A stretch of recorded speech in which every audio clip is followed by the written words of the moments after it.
All right, our next speaker, Patrick Dubois. I know Patrick for a long time through Twitter, and it was a real honor and pleasure to meet him, I think it's the day before yesterday, or yesterday at the hotel. We were in the workshop together. I'll be talking about the workshop a little bit more. And he is most well known for founding DevOps Days, and he is now the CTO of Small Town Heroes. And I'm going to leave it there and let him go from here. Thanks. Thank you, Bernard. Round of applause for Patrick. Right. Thanks for coming back. Yes, jumping this shark. Especially with the interesting presentation this morning on DevOps, I tried to give like a bit of counterweight on there. So things I've been proud of are growing DevOps days, web operations, recently doing mobile delivery days, kind of continuous delivery in the mobile space. So that's where publicly I'm probably most known for. I do work at a company called Small Town Heroes. What we do is basically create apps and websites for TV shows. And we're not just creating the app, we're also in the studio, so the visualization on the screen is real-time visualization and also moderation in the studio. So it's everything that we build needs to work the 1 hour of the show, can't go down, and it's the only time we actually provide value with our app. So it's a kind of Formula 1 hour. We do fixes, patches, real time. We are in chat with the producers, so it's kind of a fun thing to do, for me at least. So I'm going to talk a bit like how we think there. A few years ago, we started with the vision like I could have built my own, logging server and monitoring server and all myself, but it's much easier to just use one of those services. Like this is a set of the services we use, Fastly CDN, Pusher, especially for the real-time eventing, and Imagix to kind of convert our images to optimize that for mobile devices as well. So I told you, like we didn't run any of the servers to manage our infrastructure ourselves. We're just using services like GitHub, like Datadog, CircleCI, so we don't do anything ourselves. So even though I could, I'm not doing it because it would be a bad idea, not financially to do it financially wise, because spending my time on the business, it makes more sense. And actually, you might not have noticed that, but also for offices. We used to run our own mail server, our C server. We stopped doing that. We're just using a service to actually do that. So for me, it's more of the same. And community services, something is not like an official service we use, but CoreOS gives us updates when we move to Docker, the Docker registry, Ubuntu, we get all the packages. We don't have to do ourselves. NPM, the repo, we don't have to host. So again, more and more services that we rely on, not running our own infrastructure to do that stuff. And also on the front end, like you use jQuery somewhere in your website, it's a service that you just include your fonts from Google, all that stuff. So is that serverless? We'll see. So there was an explosion for us on the tool front for when we started doing mobile. Everything was available as a service. Push notifications, analytics, the reports from the App Store. The App Store itself is a service for delivering our apps. So moving more and more of this services architecture. So, well, we're almost service full because we still have a few servers running. Depending on the load that we're doing, we might shrink down to 3 servers, and then we scale up to 50 servers. So kind of a really depending on what we do. But yeah, so what we noticed like a couple of years in doing this mentality of just using as much services and reuse that as much as we could, that happened a couple of days ago. It gives you a very nice example of using a service, and you think like, it's great, it saves me money, I'm not going to put on my own GitLite or kind of that stuff. It happens in other things as well, like CircleCI, they change somewhere, the container you're running in or the test environment you're running in, and we have to figure out what actually was changed. It wasn't in the change log, but kind of figure that out. So it's just another example. On NPM, for some reason, we tried to push a module that was above 100 megabytes. And That was because we were vendoring all the node modules to make sure we had all the dependencies in there. And then, NPM said, I'm sorry, we can't push any more above 100 megabytes, so you have to run your own infrastructure to do that. Another one that we found out, especially for the peak for the TV shows, is that Amazon ELB scaling was, auto-scaling was too slow for us. Like if somebody announces on TV, hey, go to this website, it's like boom, and Amazon can't follow unless you warn them ahead of time and say, well, please pre-warm the load balancer, add some extra capacity to do this. So a broad set of examples that we do. So these were limits and kind of degraded services. This one, so Amazon just decided to cut off our SES service because we had too many bounces. And it was a developer like running tests with a non-official email address, and they cut us off. And we went through support, but then they said, well, you have to go through another process, send them a mail, and it took us a day to get our account back running. So luckily, it wasn't that critical of service. It was on the downtime, but imagine that would happening during the show. That would have been really annoying for us.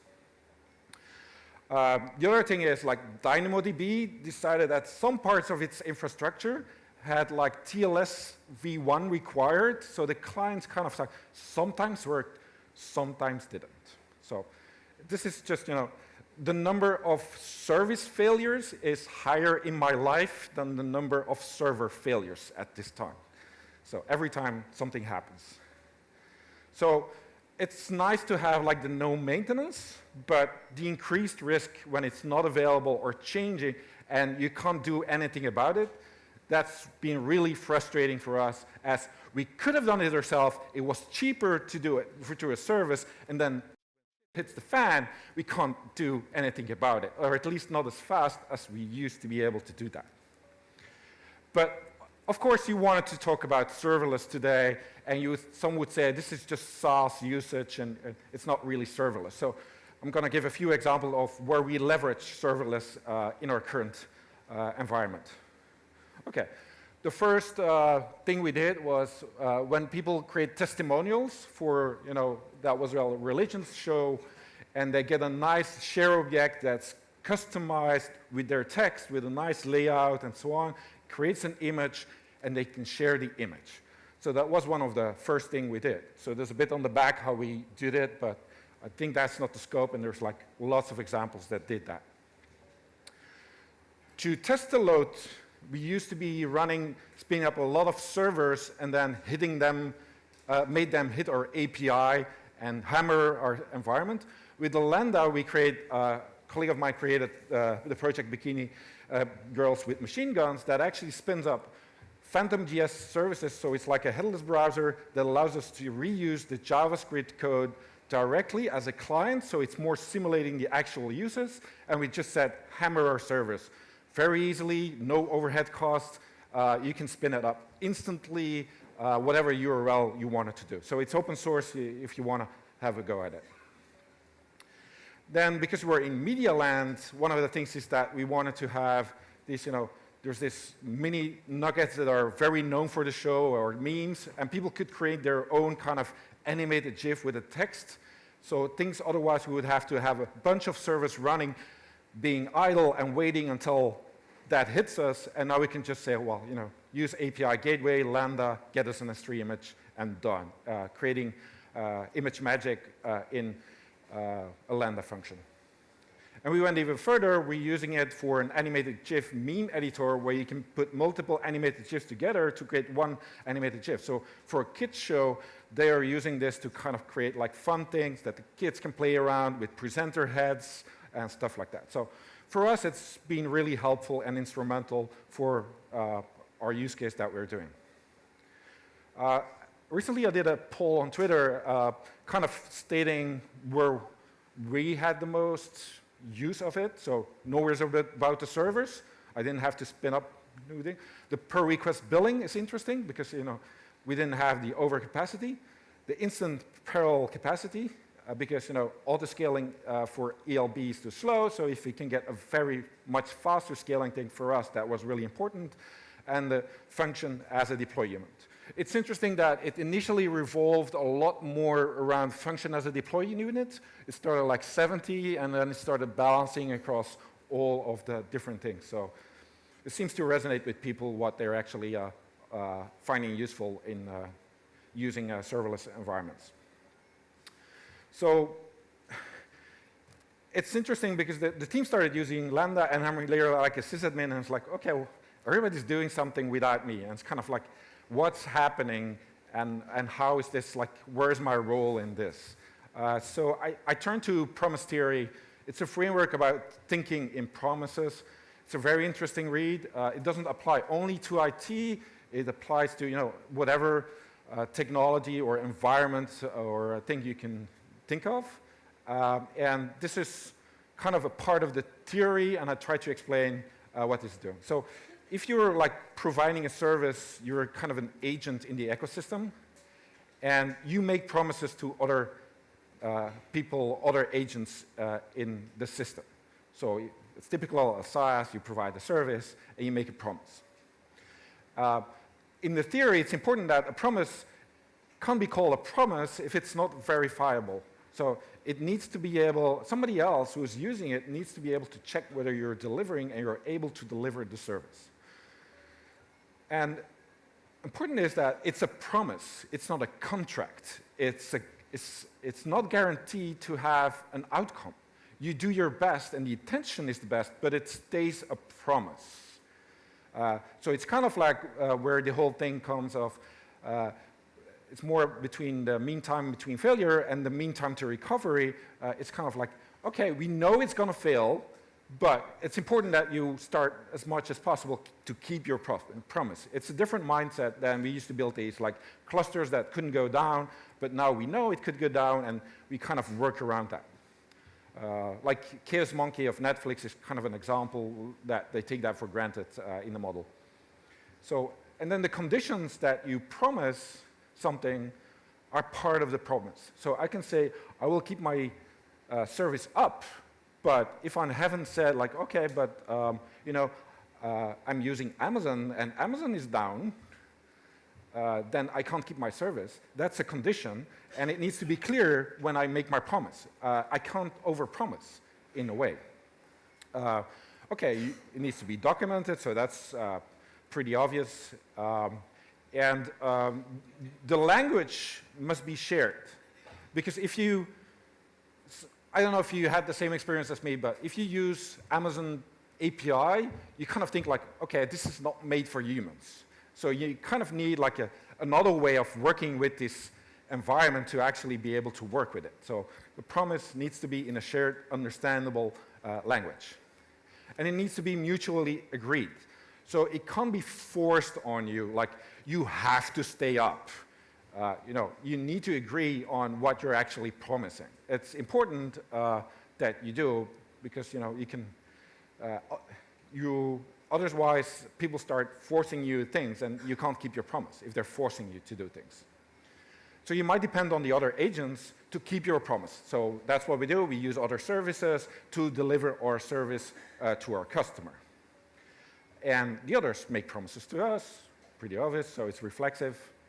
And their promises, again, need to be verifiable, clearly documented. So it's the whole ecosystem that kind of has to keep their promises, but they're able to break their promise.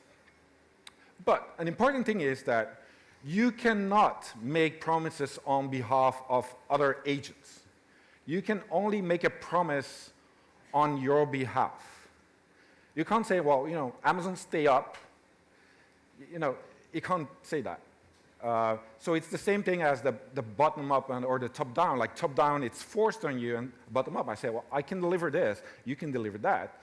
And then even though there might be conflicting promises in the system, like, you would think, oh, when he does this, there's a conflict with what I do in this service. The only conflict that comes is internal. Because you can only be responsible for your own promise, and you cannot rely on others to keep their promise. So a conflict could be that you have a user or a user of your service which has a high usage, like they do 10,000 requests per second, and the other one only does 10, And you might have a conflict because your capacity or something is kind of limiting or slow. So who are you going to choose? At a certain moment, maybe you take the one that's paying the most, or the other one not. So there can be conflicts in these internal promises that you do. And to be able to keep a promise, you need to have a choice.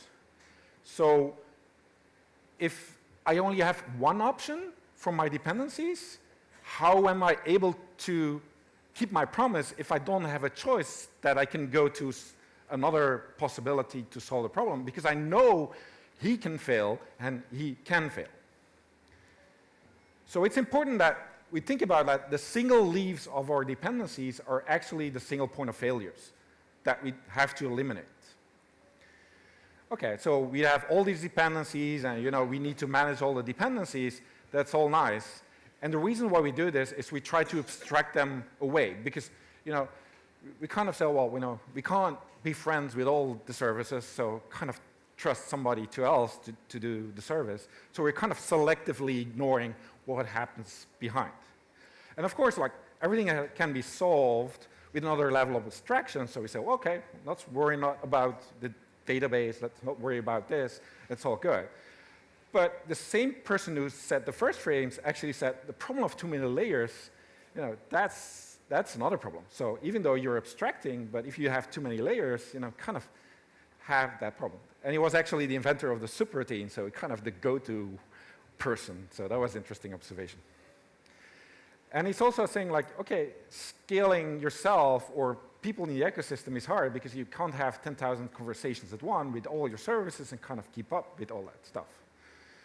And I made this quote, and that apparently resonated with some people, is that, okay, we're making the code smaller, kind of make it easier to fit, but we have now an explosion of functions, the person who kind of manages this all or the relationship with all that, can he kind of still understand the architecture? So it's kind of moving, now he has a multitude of relations, and now he needs an abstraction. So we kind of pushed it away from our code, but now, kind of moved it back to, the multitude of functions that we had. So it's kind of like the Dunbar thing, you can only maintain so many relations, intimate, a few more when you go broader, and so on. And the thing is that if you want to make the layer of abstraction, in promise theory, it's called a super agent. So you say a group of things that have a similar goal, I want to provide a database, with a whole set behind what needs to be done. That's kind of called a super agent. Amazon could be considered one, another cloud could be considered like that, and so on. So, of course, they will never lie to you. So this is my way of rickrolling you all, but the thing is that if you select one super agent, you only have one choice. You're becoming dependent on that one. So you need to have a choice, again, with an alternative. And that could be in various ways. That could be you go to another provider of the same functionality, you spin up the same thing on-premise to have a backup. So the choice and creating that choice is something that's up to you. And you cannot say, well, too bad, customer, Amazon's down today, I can do no service. You cannot make that claim, and the business will not understand. And to keep their promises, because the promises can be changing internally for a super agent, they create these versions. You look at it as one world, you go to another world, and so on. And another thing that premise theory says is that if the super agent gets larger, the internal communication speed gets slower. So you might translate this as, they get slower at implementing new features. So you might go to a smaller agent that might be faster at creating the new features, and then kind of have the trade-off between both worlds and kind of figure out. But if you're having a big super agent, it might be slower. How long did it take us to upgrade Node on Amazon Lambda? Just that. Where somebody else would have said, well, I'll just upgrade and get a new version there. It's done. But I can imagine at the scale they're doing things get slower. And the same thing is with scaling your promise. It's nice to say, well, scale up, but keeping that same promise as you grow is really hard. So a few examples of that is that when we started using Amazon Lambda and we use it at peak, apparently the containers get reused and the temporary files didn't get cleaned out. And there's a limit somewhere documented that says you can only have 1,000 files in temporary file, but we thought that was like per container use. And it apparently led to, because it was at scale, the containers were reusing it, and we hit the problem that temp file was full, and even though we had enough capacity, that thing was failing. So even though it was documented, it was not clear what it would do under stress, the limit. Same thing was very interested, but it scales. But it was funny when we asked Amazon, can you get 30,000 Lambda functions? They said, well, we have to check capacity in the European region. It's like, whoa, okay, that's strange. And then we can get it. I think we call it on a Thursday and said we will get the capacity by Monday. Really strange. It's kind of leaking the abstraction that you did, but kind of have to learn from those things. So, okay, it's got inspired by this morning. So, so yeah, holy cow. I introduced DevOps accidentally, by coining the word, and it always struck me like, okay, we're now abstracting all the people layers away. Just give me a remote API, and that's it. So it's like some of the things that have been really boggling into my mind, like, okay, was this the end goal where we ended up? Like okay, it's abstracted. We don't have to talk to anybody. It's fine. So I would say it's like the new mindset is shifting. So it's not what we used to know, like, oh, running, configuring servers, building a pipeline and so on. So it's a different set of things that we, like the cooperation between the two groups are helping the business. So I'm going to give you a few examples on like what I think that are emerging practices. So one of the things we learned pretty fast, when Amazon, one of the first outages, is that they had to communicate the status when they failed. It's kind of making the promise verifiable when you go out.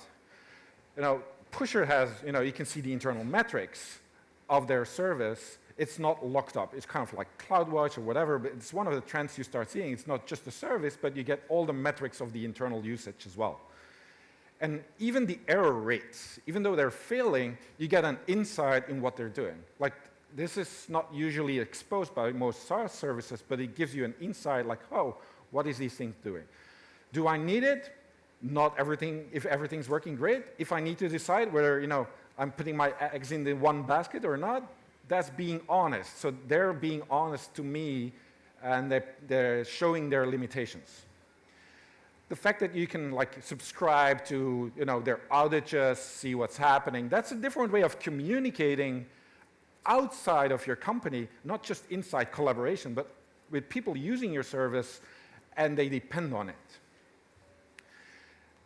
For example, Fastly has a way that they can export their logs directly to your S3. So even though they're running the service, they understand that maybe for aggregation, you want to use part of their info and get it into your environment.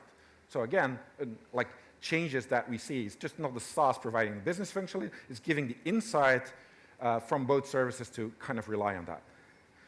The error code is really important. I think we had a provider for identity, and it leaked all of a sudden error saying MongoDB shard was not available to all the end users. Really funny, but not very funny. Usually people, oh, do you use Gmail? Yeah, that's fine. Do you actually back up your email? And I was like, well, I probably should. Well, okay. It's, even though they're keeping a promise, they're allowed to fail, and maybe they are allowed to remove your data, and then, what happens to your business? The new trend of following fast back on Twitter, feedback, Slack is a good example, how they keep it funny, how they keep it up to the point, so you can see, am I just down, or is everybody down, or what's happening? The postmortems used to be more like an internal thing, and now they're becoming external, so you see some of the internal knowledge that's getting exposed, so people can see whether to prepare for that better, or kind of get an insight on what you're doing.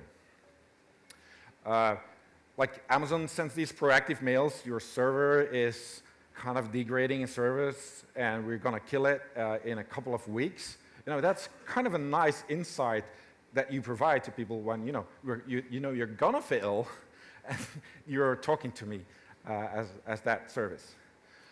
The changelog of services or things you use becoming super important because you want to see whether you're still compatible, whether something's changed, whether there's new errors. So you can communicate it outside your company, and it's not coding. So it's kind of like helping people to use it, and you are consuming from others the changelog to see what's coming up, or how do you need to change that to keep your promise internally. Blogging is also another way of communicating, about your expertise, about the things you do, but that's quite common now.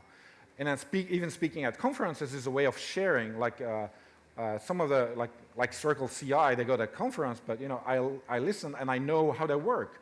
They give me confidence if I can see how their engineers are doing, whether I'm picking the right service or I should go to another service, because the only thing I want is keeping my promise, and I choose wisely on who I'm relying on.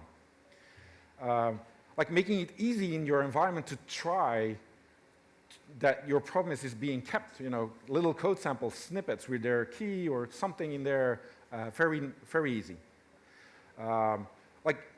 Usually when I use a new service, I send them a gist with all the things I've encountered. I give them feedback. And usually the response is very interesting, oh, this is really helping us. We can get it on the agenda internally because, now it's visible, somebody else is using that, so that's really helpful. And, even hey, there's a new thing, do you want to try it out? That's cool. So I get a sneak preview of things that are about to happen. Open sourcing stuff, it's a great way of getting insight on how the other things are being used. Even Slack, if I can talk to your engineers directly instead of going through 5 layers of communication, that's for me a nice way to build up the trust, and I can see how you respond, that you're not lying to me, direct access to the same thing. I'm not going to talk about this because that still annoys me, even though it's down to 1 day. And even giving an insight on your upcoming backlog and have people vote and comment on the next feature in your ecosystem. It's still a communication. It's not just the internal one between dev and ops. It's between people relying on your service. Is that the end user? Maybe, but in a service that's in a different way, because they're not relying on your end service, but on your service to keep their promises. So the way I see it, if we tackled a few of the silos, external services are another silo that we need to break, and you might say, well, it's not important, Amazon will keep on running, so why are we paying support to talk to somebody if something fails? That's the silo that you're trying to break, and the better that communication goes, that's what we try to do, and maybe we'll get to a point where we have a common way of handling this kind of solutions. So this was just a set of practices that I think is kind of moving on to kind of enabling this conversation. So the collaboration is just extended now to all these third parties. So we might not be coding your fancy Amazon Lambda function, but we can give you support by documenting, talking to the other ones, because remember on outsourcing, what went wrong was a lot of the communication. And that's what we tried to do. And okay, make the clear promises, so documenting it, and verify that the status of the others are kept. To ultimately, you want to keep your promise to the business. Or you can always go to this one. I found this image, and I just want to say, well, this is another conference you can go to if you really want to do something else in your life. So questions. I don't think we have time for questions, but thanks anyway. A few of the books and images, if you're on promise theory, there's a nice video introductory if you want to look at it. If you're into math, there's a real mathematical description on promise theory, and some of the books that might be interesting to read, on communication and kind of designing new services in IT. So that was it. Thank you.